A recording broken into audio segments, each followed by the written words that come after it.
kita, pero bakit? Ano bakit?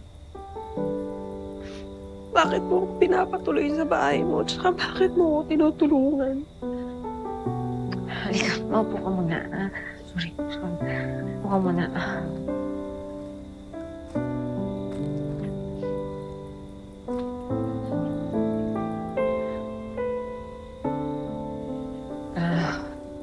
Kita ko kasi na nagtutulungan ka na ng mga kabarangay natin eh. Lalo na yung pinakamalapit mong kaibigan, si Berta. Naman na rin yung loob sa'yo. Tete, sorry talaga. Ang totoo nan, naiingit kasi ako. Naiingit ako sa'yo. Kasi ang daming nagmamahal sa'yo. Tapos kahit na anong chismis ang ibato nila sa'yo, kahit anong chismis ang gawin ko, okay lang sa'yo. Matatag ka pa rin. Hindi ka nagpapatingag. Alam mo, maraming nagmamahal sa'yo. Itaboy mo lang kasi lahat. Pero kung yung sa akin lang, wala na yun. Napatawad na kita. Talaga ba?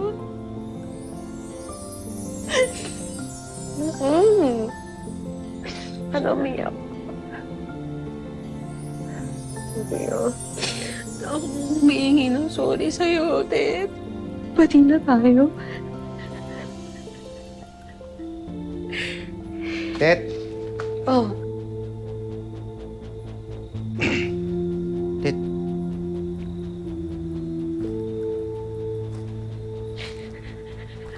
Sigurado ka ba? Ba't mo pinatuloyan dito? Sigurado kong tutulungan mo yan? Baka mamaya umandar na naman yung saltik niyan. Padong, okay na kami. Ayos na kami dalawa. Saka kung tutulong ako, eh, ba't pagdududahan ko pa? Okay na yan. Sige, kung bahala. Gusto ko lang sabihin na napatay na namin yung apoy. Eh, buti sa awa ng Diyos, wala namang namatay o nasugatan ng malala. Yun nga lang, siyempre marami mga nawalan ng bahay.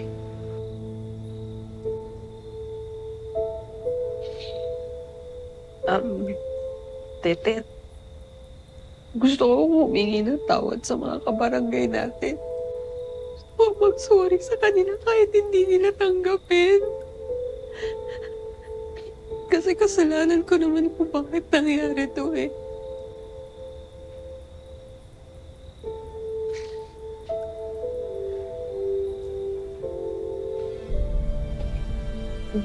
Mag-alala. Dito kami, ha?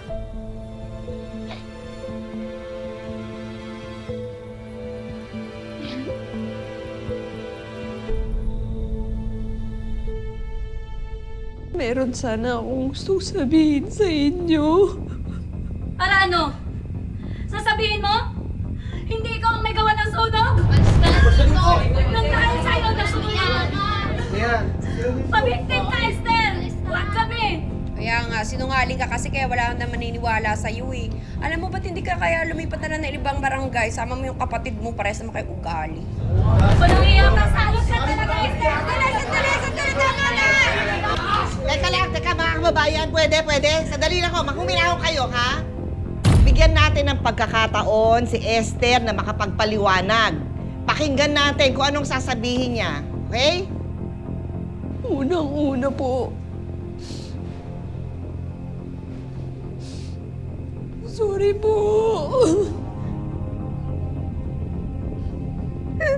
Sorry po, kasalanan ko po.